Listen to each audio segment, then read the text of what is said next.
rumbo a Santo Domingo, en el aeropuerto allí en Orlando, me sorprendió la cantidad de dominicanos, pentecostales y carismáticos, que estaban hablando de profecías y palabras frescas. Y todos levantando este libro y hablando la palabra de Dios. Todos diciendo que este libro es la palabra de Dios, pero simultáneamente minando su autoridad, buscando una palabra más fresca, supuestamente, más actual, más aplicable para sus vidas. Y me dio tanta tristeza ver esto, el hecho de que una persona pudiera de un lado llamar este libro la palabra de Dios y del otro, otro momento, minar su autoridad, minar su importancia al buscar una palabra supuestamente mejor.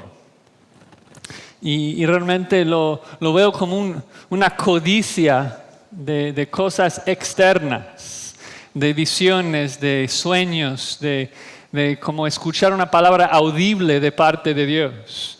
Y es como un deseo de regresar a lo que el pueblo de Dios tenía en el Antiguo Testamento. ¿No? O sea, si pensamos en lo que el pueblo de Dios tenía con Moisés y todos los milagros que ellos experimentaron y las 10 plagas y cruzando el Mar Rojo y luego 10 días después, ¿no? Están con el deseo de regresar a Egipto y ya no quieren obedecer a Dios. Si pensamos en los días de nuestro Señor Jesucristo, ¿no? Y vemos todos los milagros que Jesucristo hizo, está sanando a la gente, alimentando a la gente, llenando sus barrigas. Y esa gente que Jesucristo sana, luego días después, llaman crucifícalo, crucifícalo. Porque demuestra de que el ser humano tiene un problema mucho más grande que su hambre físico. El ser humano tiene un problema más allá de lo físico. Y es un problema interior, un problema interno, un problema espiritual que solamente cura el nuevo pacto, no el antiguo pacto. Y es por eso que Jesucristo pudo decir unas palabras increíbles a sus discípulos cuando Él les dijo: ¿sabes qué? Es mejor que yo me vaya para que venga el Espíritu Santo, para que venga el Consolador.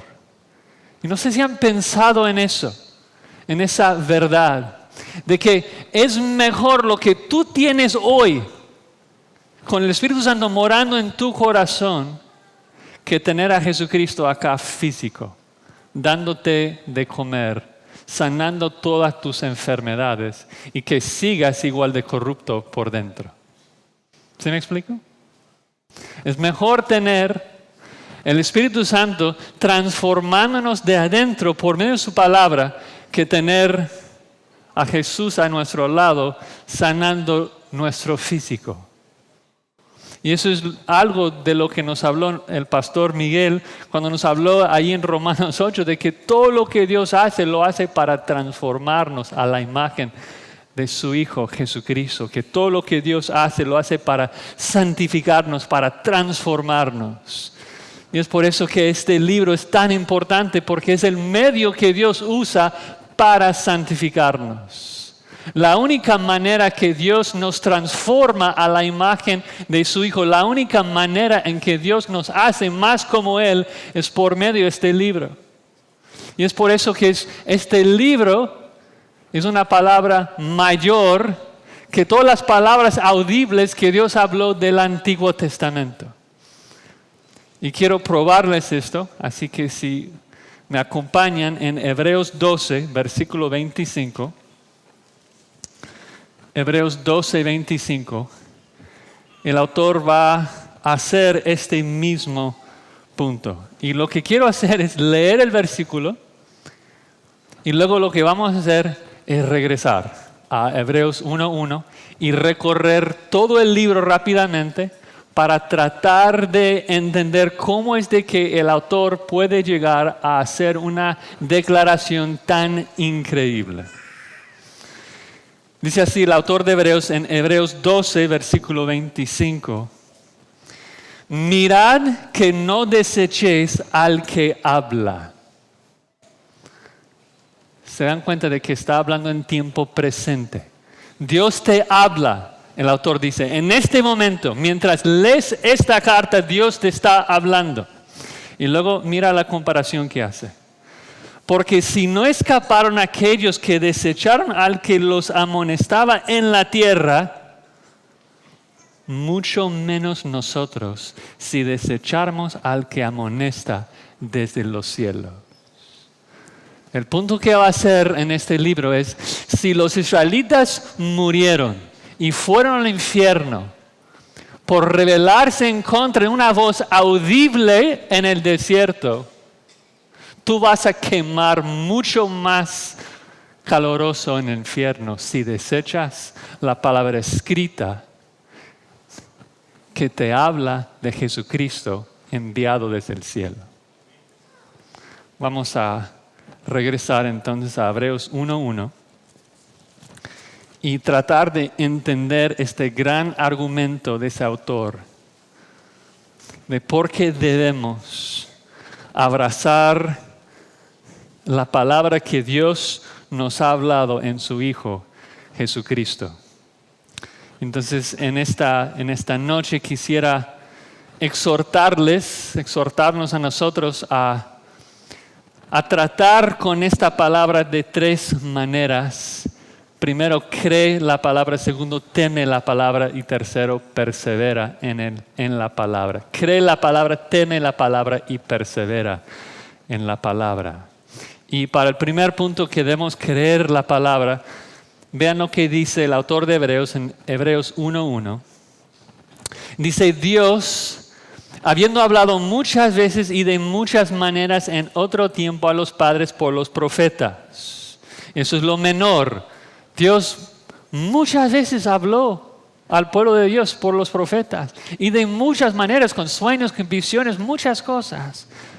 Pero eso es menor a lo que ahora dicen esos postreros días nos ha hablado por el Hijo. ¿Ves que es una palabra final? Todo lo que Dios quiere decirte ya lo ha dicho. Dios nos habla en esos postreros días, en esta última etapa de la historia, Dios nos ha hablado. Dios nos ha comunicado lo que quiere decirnos. Dios se ha revelado, se ha comunicado de todos sus atributos, de todas sus perfecciones por medio de su Hijo. Y por lo tanto, todo lo que se dijo antes es inferior. Porque Jesucristo es la máxima expresión de la verdad de Dios. Es la máxima y perfecta revelación de las perfecciones divinas. Dios nos ha hablado. Si tú buscas otra palabra, es porque estás menospreciando la última palabra que Dios te ha dado, Cristo Jesús. Y luego explica por qué. Porque es de que Él es la última y perfecta expresión de la revelación de Dios. Dice en primer lugar porque Cristo es el heredero de todo. Todo lo que existe, existe para Cristo. Todo lo que Dios hace, lo hace para Cristo. Además de esto dice de que Cristo es por quien Dios hizo el universo. Dios hizo el universo por medio del poder de Jesucristo. No solo esto, agrega de que Cristo es el resplandor de la gloria de Dios. Es decir, de que nosotros no tenemos la capacidad de ver a Dios Padre. Él es invisible. Juan dice, a nadie Dios le ha visto jamás. Pero en la faz de Jesucristo vemos todas las perfecciones de Dios. Jesucristo dice, el que me ha visto a mí, ha visto al Padre. Le dice en Juan 14 a Tomás. Entonces, nos habla de la gloria de Cristo, esta palabra, esta revelación que Dios nos ha dado acerca de sí mismo en la persona de Jesucristo. Y sabemos de que todo lo que vemos en Cristo es una reflexión de Dios, porque el autor agrega de que Cristo es la imagen misma de su sustancia. Es una reflexión perfecta de la esencia de Dios. No vas a ver ninguna diferencia entre Dios Hijo y Dios Padre. Hay gente que piensa que Dios Padre es severo y que el Hijo es amoroso. Esto es herejía. Eso no es correcto. ¿No? Jesucristo está tan celoso por la gloria de Dios, tan celoso por la santidad de Dios que es su Padre.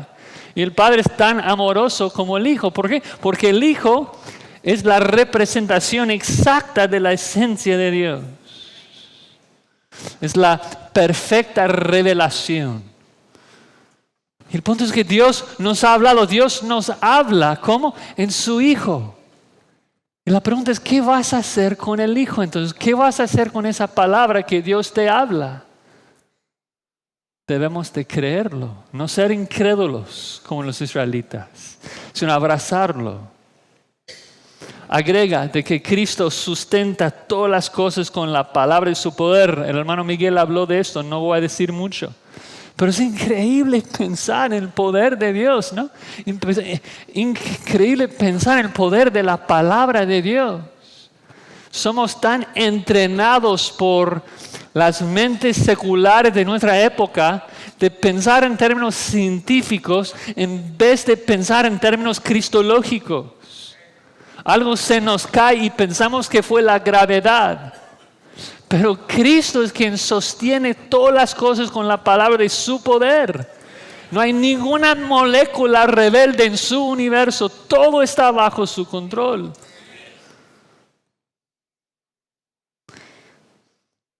Luego agrega esta afirmación. Habiendo efectuado la purificación de nuestros pecados por medio de sí mismo, se sentó a la diestra de la majestad en las alturas. ¿Tú quieres conocer a Dios como nuestro hermano Miguel nos retó a hacer? ¿Tú quieres conocer la misericordia y la gracia de Dios? Piensa en esto, de que envió a su Hijo para efectuar la purificación total de nuestros pecados. Es increíble pensar lo que este pasaje significa, que Cristo se ha sentado. El judío que conoce el Antiguo Testamento sabe de que no hay sillas en el tabernáculo, no hay sillas en el templo, porque el trabajo del sacerdote nunca se acaba. Siempre tiene que hacer sacrificio, siempre hay pecado por el cual hay que hacer sacrificio. Pero cuando Cristo se sacrificó a sí mismo por nuestros pecados, dijo, consumado es, y luego se sentó porque ya no hubo más que hacer.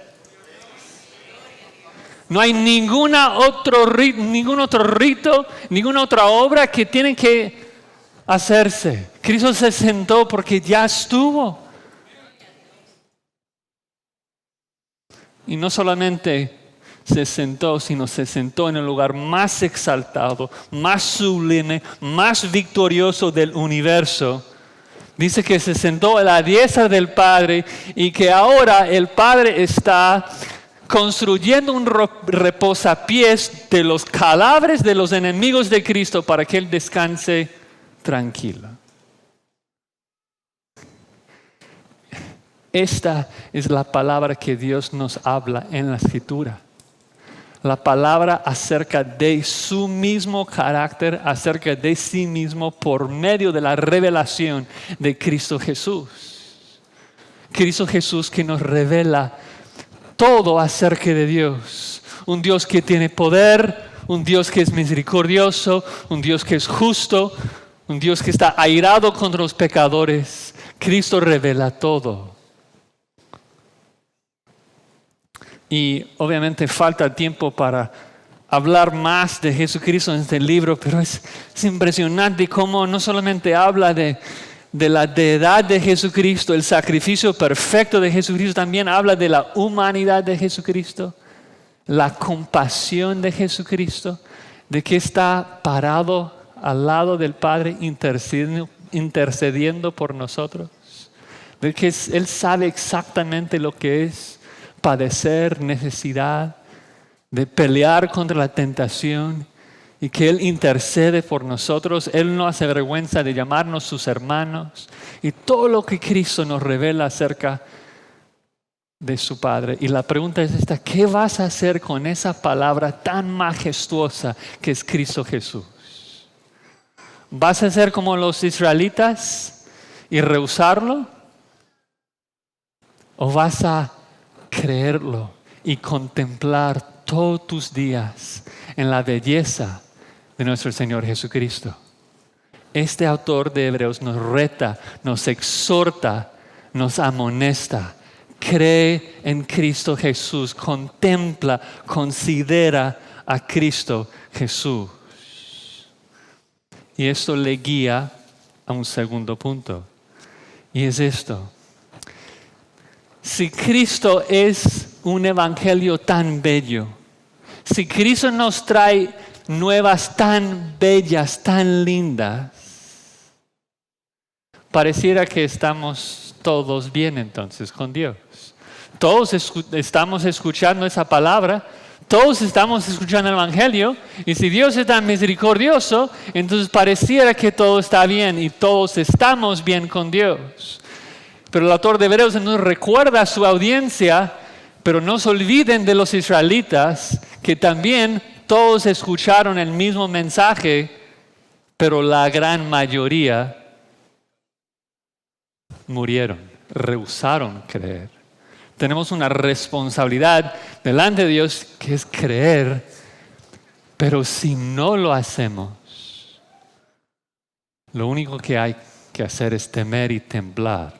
El segundo punto, debemos temer la palabra de Dios. Cristo sí muestra la misericordia de Dios. Cristo sí muestra la gracia de Dios en dar perdón a los que creen.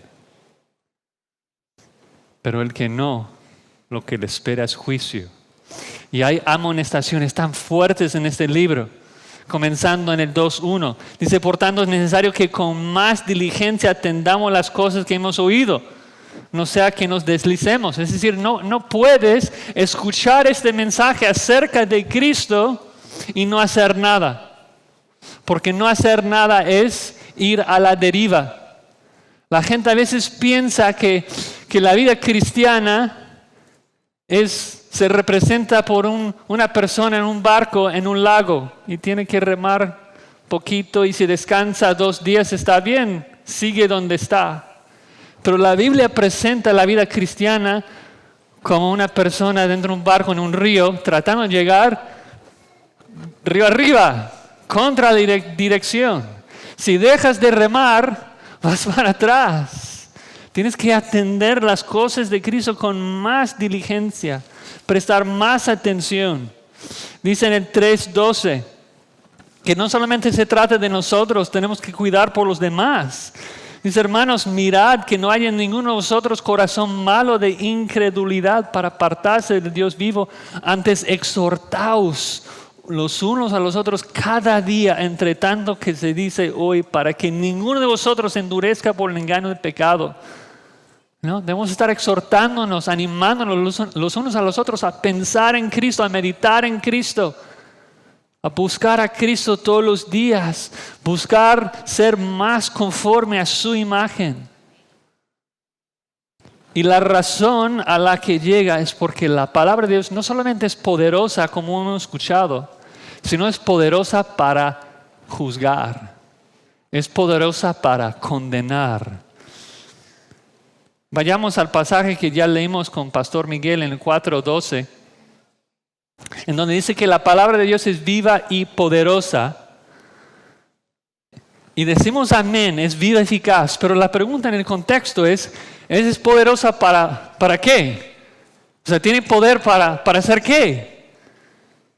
Dice que es viva y poderosa y más cortante que toda espada de 2 filos. Penetra hasta partir el alma y el espíritu, las coyunturas y los tuétanos, discierne los pensamientos, las intenciones del corazón. No hay cosa creada que no sea manifiesta en su presencia, antes bien, todas las cosas están desnudas y abiertas a los ojos de aquel a quien tenemos que dar cuenta. Este párrafo se encuentra dentro de un pasaje de exhortación, de advertencia, de amonestación.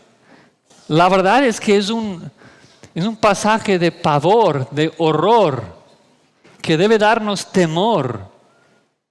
Porque el punto acá es de que, bueno, tú Tú que escuchas ese mensaje, tú que escuchas de que Cristo es tan lindo y que Dios está haciendo todas las cosas para tu bien y para transformarte a la imagen de Jesucristo, y dices, esto suena lindo, pero no haces nada.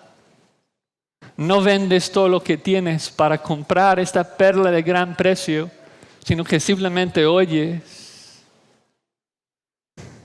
la palabra de Dios. ¿Sabes cómo la palabra de Dios te tiene? Mira lo que dice. Dice que la palabra de Dios es una espada de dos filos. La palabra allí en griego es espada, o sea, es la navaja más afilosa que existía en aquel tiempo. Es la misma palabra que se usa para hablar de cómo degollar y despellejar a los animales en los sacrificios. Yo diría que tal vez una traducción más actual a nuestros tiempos sería un bisturí, un escapelo, porque habla de cómo puede dividir cosas internas en nuestros cuerpos y espíritus. Luego dice que no hay cosa creada que no sea manifiesta en su presencia, sino antes bien todas las cosas están desnudas y abiertas. Abierta, habla de abierto en el cuello, de tener el cuello hecho arriba. Entonces, ¿te imaginas la escena que el autor está pintando? Una persona desnuda, con la cabeza arriba, su cuello abierto, y la palabra de Dios, ¿qué es? Es una navaja. ¿Y tú crees que vas a esconder algo de Dios? ¿Tú crees que vas a poder profesar ser cristiano y no lo ser? ¿Y que Dios te va a aceptar en su cielo? ¿Tú crees que vas a poder engañar a Dios? La palabra de Dios te tiene así, completamente indefenso. Sabe cada intención de tus pensamientos. Sabe qué es lo que haces, sabe por qué lo haces mejor que tú. No hay por qué mentirle a Dios. Dios sabe todo. No hay por qué jugar con Dios. Es decir, sí, estoy desnudo delante de ti, con todo mi pecado. Perdóname. Yo creo en Cristo. No hay por qué engañar. Y termina ahí diciendo que estamos así desnudos y abiertos a los ojos de aquel a quien tenemos que dar cuenta. Lo curioso es que la palabra cuenta es logos, es la misma palabra que usa antes en el versículo 12, la palabra de Dios. Dios nos ha dado su palabra, nosotros vamos a tener que responder. Él nos ha dado su palabra, nosotros vamos a tener que darle nuestra palabra. Tenemos que darle palabra al que nos ha dado su palabra, ¿no? ¿Qué hemos hecho con Jesucristo? La palabra de Dios debe darnos temor, debe darnos temblor, ¿no? Porque refleja el carácter de Dios, quien es santo, ¿no? Vayan rápidamente a Hebreos 10, donde encontramos otra amonestación, otra advertencia.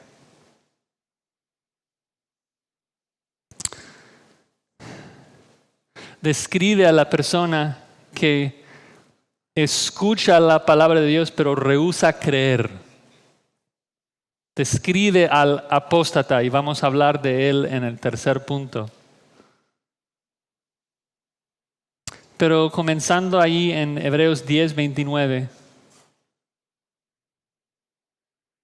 Está haciendo un contraste entre la muerte que recibieron los judíos en el antiguo pacto que violaron la ley de Moisés. Dice el 29, ¿cuánto mayor castigo pensáis que merecerá el que pisoteare al Hijo de Dios y tuviere por inmunda la sangre del pacto en la cual fue santificado? Hiciere afrenta al Espíritu de gracia, pues conocemos al que dijo, mía es la venganza, yo daré el pago, dice el Señor. Y otra vez el Señor juzgará a su pueblo. Horrenda cosa es caer en manos del Dios vivo. Dios nos ha dado su palabra. Dios nos ha hablado en Cristo Jesús, nos ha comunicado, nos ha revelado de su amor, de su perdón, de su gracia. Porque Dios es un Dios de gracia. Dios es un Dios misericordioso. Pero la persona que rechaza esa palabra, la persona que no recibe esa palabra, la persona que dice tal vez mañana lo voy a meditar,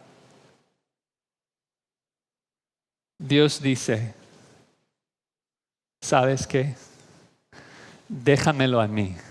Nadie más va a tomar venganza de la sangre de mi hijo. Yo lo voy a hacer. Y es horrenda cosa caer en las manos del Dios viviente. Es un fuego consumidor, dice más tarde en el 12. Primer punto es de que Dios nos ha hablado de su amor, de su misericordia en Cristo Jesús y debemos quererlo, pero si no, debes pensar en este libro con temor y temblor, porque es la palabra que te va a juzgar en el día final.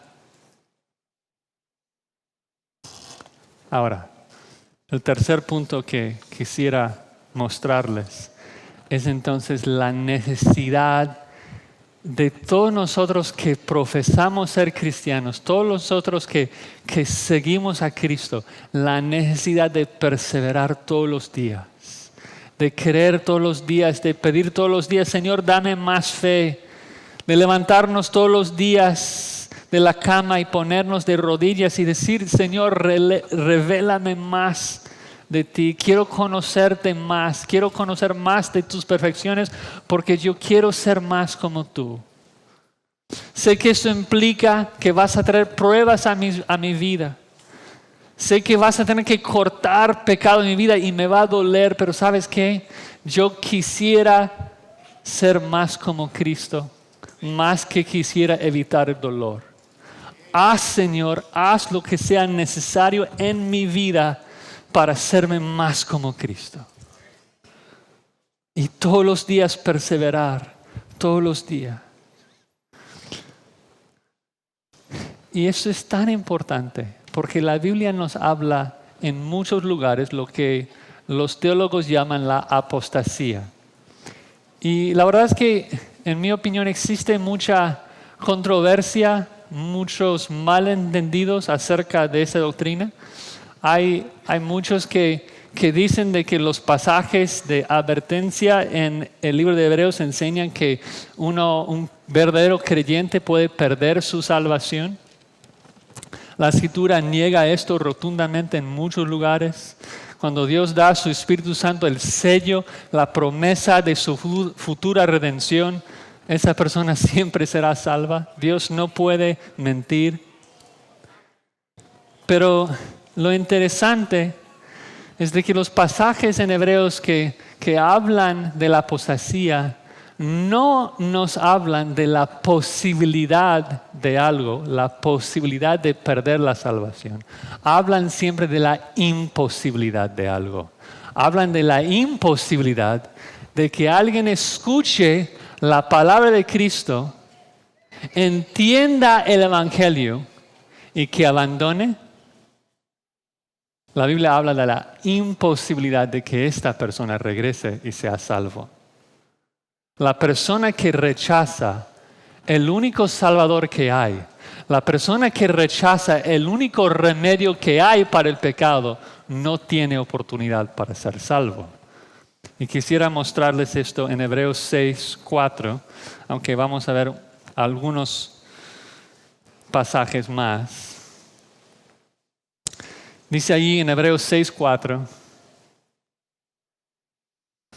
porque es imposible, no puedo sobreenfatizar esto, estamos hablando de la imposibilidad de algo. Va a darnos algunas condiciones, es imposible que los que cumplan con esas condiciones, los que una vez fueron iluminados, gustaron del don celestial, fueron hechos partícipes del Espíritu Santo, gustaron de la buena palabra de Dios, de los poderes del siglo venidero y recayeron. Si alguien cumple con todos esos requisitos, Es imposible entonces que sea otra vez renovado para arrepentimiento, crucificando de nuevo para sí mismos al Hijo de Dios y poniéndolo a vituperio. Entonces el punto es de que si una persona cumple con esos requisitos, es imposible que sea salvo. Entonces vamos a ver cuáles son esas condiciones. Primero, la persona es iluminada. Es decir, que llega a comprender el Evangelio, llega a comprender el cristianismo, un entendimiento intelectual. Luego dice que gustaron del don celestial. Es decir, de que están disfrutando de los dones en la iglesia. Dice que fueron hechos partícipes. Y en griego da la sensación de que fueron hechos partícipes de la obra del Espíritu Santo. Es decir, que a lo mejor fueron sanados por el Espíritu Santo. A lo mejor sanaron a alguien por medio del Espíritu Santo. Recuerdan que en Mateo 7, Jesucristo dice, muchos me dirán en aquel día, Señor, Señor, pero no echamos fuera demonios en tu nombre, no hicimos muchos milagros en tu nombre, y yo les diré, apartaos de mí, hacedores de maldad, jamás os conocí. Es decir, que alguien puede gustar de la obra externa del Espíritu Santo sin ser convertido. Alguien puede ser un Balaam, un falso profeta, el cual el Espíritu Santo usa para sus propósitos. Además dice, asimismo gustaron de la buena palabra de Dios y los poderes del siglo venidero. Es decir, que la persona está escuchando buenas prédicas, exegéticas, expositivas. Está gustando. Esa palabra ya se usa 2 veces. La persona está gustando, está probando. Ahora, para poder argumentar de que eso describe la pérdida de la salvación, uno tendría que ser que estas condiciones describen a un cristiano. Pero creo que lo que estamos observando es que eso no describe un ser cristiano. Dios sabe cómo describir los suyos. Son salvos, son regenerados, son justificados, son santificados. Dios no usa ninguna de esas palabras acá, sino que describe a alguien que está cerca, que está gustando, que está probando. Es la misma palabra que Mateo usa en Mateo 27, en donde dice que Jesucristo, después de probar el vinagre, no lo bebió. Entonces, la persona acá es la persona que anda en la iglesia y está gustando de todo, está probando de Jesús a ver si le funciona o no. Y llega a ser iluminado, llega a comprender que Cristo es Dios hecho carne. Llega a comprender no solamente quién es Cristo, llega a conocer qué es lo que Cristo ha hecho por el pecador. Y luego, después de probar esto, dice que regresa al mundo. El autor de Hebreos nos da la terrible sentencia de que esa persona jamás va a ser salvo. Si una persona llega a conocer totalmente el Evangelio y lo rechaza, ya no hay para atrás. Eso es apostasía. Eso es lo que hicieron los fariseos con Jesucristo, que están ahí escuchando todo lo que Cristo hacía, todo lo que Jesucristo enseñaba, y dijeron, tú eres del diablo. Y Jesucristo, ya no hay más chance para ustedes. Ahora, muchas preguntas que surgen de la mente de esa realidad. Creo que una de las ilustraciones más claras de eso se encuentra en la persona de Esaú. Entonces, deseo que me acompañen en Hebreos 12, 16. Hebreos 12, 16, en donde el autor ilustra lo que ha estado enseñando acerca de la apostasía. Y dice lo siguiente: no sea que haya algún fornicario profano como Esaú, que por una sola comida vendió su primogenitura. Dice, porque ya sabéis que aún después, deseando heredar la bendición, fue desechado y no hubo oportunidad para el arrepentimiento, aunque la procuró con lágrimas. Ahora la pregunta es, ¿qué está pasando acá? Bueno, tenemos que entender la historia bien y entender la gramática bien. Dice que Esaú, después de pecar y vender su primogenitura, ya quiso heredar la bendición, pero no pudo. Y luego dice, aunque la procuró con lágrimas. Y mucha gente lee ese versículo y piensa que Esaú está llorando, deseando arrepentirse. Deseando arrepentimiento. Pero si esto es lo que el autor de Hebreos quisiera decir, hubiera escrito, aunque lo procuró con lágrimas. Pero no dijo eso, no es de que quiso arrepentirse y no pudo, sino que no pudo procurar, o sea, procuró la bendición, aunque ya no pudo arrepentirse. El punto es esto. Si una persona se arrepiente, Dios siempre le recibe. La Escritura es clara en cuanto a eso. Si una persona se arrepiente y pide perdón en el nombre de Jesucristo, Dios siempre le recibe. Dios siempre le salva. Si alguno viene a mí, jamás le echo fuera. Lo que este pasaje describe es que una persona puede rechazar y rechazar y rechazar y rechazar por tanto tiempo, de que su corazón vuelve tan duro de que ya no va a poder arrepentirse. De que va a cruzar una línea en donde ya no hay para atrás. Esa posibilidad siempre existe acá. De que pueda haber personas acá que todavía no han dado sus vidas a Cristo. Han escuchado muchos sermones. Han gustado de las bendiciones de la iglesia, pero todavía no han entregado sus vidas a Cristo, todavía no han vendido todo, como dije, para comprar esta perla de gran precio. Y si esa persona se endurece, sermón tras sermón, tras sermón, tras sermón, de que no sabe si hoy será el último sermón que escucha. Y es por eso que hay una necesidad tan fuerte de recibir la palabra que escuchamos hoy. Aplica a todos, tanto creyentes como incrédulos. Nunca podemos endurecer nuestros corazones. Cuando escuchamos la palabra predicada, debemos humillarnos y recibirla, creerlo. Y ver, Señor, háblame. Háblame, Señor. ¿No? Y ahí es donde termina ahí, donde empezamos en el versículo 25. Mirad entonces que no desechéis al que habla. Dios nos habla en este libro acerca de Jesucristo. La pregunta es, ¿qué vas a hacer con ese mensaje?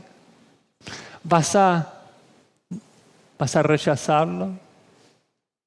¿Vas a mostrar cierto desinterés? ¿O vas a decir, Señor, dime más de ti, háblame más de tus perfecciones, confórmame más de tus perfecciones? Yo quiero ser más como ti, Señor. Hermanos, la palabra es poderosa. Pero la pregunta es, ¿qué vas a hacer tú con la palabra? ¿Vas a creerla? Debes creerla. Debes temerla. Por eso es una espada que conoce todas las intenciones de tu corazón. Y debes perseverar en ella todos los días de tu vida. ¿No? Debemos perseverar y conocer más de Jesucristo. Si no has leído el libro de Hebreos, te animo, te reto a leerlo, a estudiarlo. Nos habla tanto de Jesucristo y sus perfecciones. Nos anima tanto de Él, ¿no? De cómo es de que Él sabe todo lo que necesitamos. Hay tanta gente que acude a muchas fuentes. ¿no? ¿Cuánta gente hispana que está ahí rezando y pidiendo cosas de los santos, de María, y dices, oye, pero ¿por qué acudes a María? Porque ella me entiende. No te entiende como Jesús te entiende. Jesús se encarnó. Dice que fue tentado en todo según nuestra semejanza, sino sin pecado, para que Él pudiera saber exactamente lo que tú necesitas. Y no solamente saber lo que necesitas, sino tener el poder de hacer algo al respecto. Jesucristo no solamente te entiende cuando estás pasando por una prueba, sino que sabe exactamente lo que necesitas para superar la prueba y salir más a la imagen de Dios. Entonces, toda nuestra fe debe ser depositada en Cristo, creyendo en Él todos los días de nuestras vidas. Esa es la única manera de agradar a Dios, ¿no? Hebreos 11 dice que sin fe es imposible agradar a Dios, y nos habla de nuestros héroes de la fe, ¿sí? De gente que ¿qué hizo? Agradaron a Dios, ¿no? ¿Esto no te es maravilloso pensar en esto? O sea, de que un pecador tan sucio, tan lleno de pecado, puede agradar a Dios, ¿no? Dice que Enoc agradó tanto a Dios de que Dios dice, ¿sabes qué? Me lo voy a llevar. Quiero tenerlo acá a mi lado. Eso es el poder de la fe. Cuando nosotros creemos en la palabra de Dios en vez de rechazarlo, en vez de rehusarlo. Entonces, quisiera animarle un poco de lo que también hizo nuestro hermano Miguel, de no solamente pues hablar de la palabra y exaltar la palabra, pero exhortarnos a la acción, ¿no? ¿Qué vas a hacer con la palabra? No vale simplemente escucharla. Tenemos que creerla, tenemos que perseverar en ella todos los días de nuestras vidas, porque si no lo hacemos, lo que nos espera es la parte del carácter de Dios que debe hacernos temblar. Nos gusta hablar de la misericordia de Dios y la gracia de Dios, pero Dios es igual de justo y de santo y lleno de ira. Así que temblamos ante Dios y creamos en Él. Vamos a terminar en oración.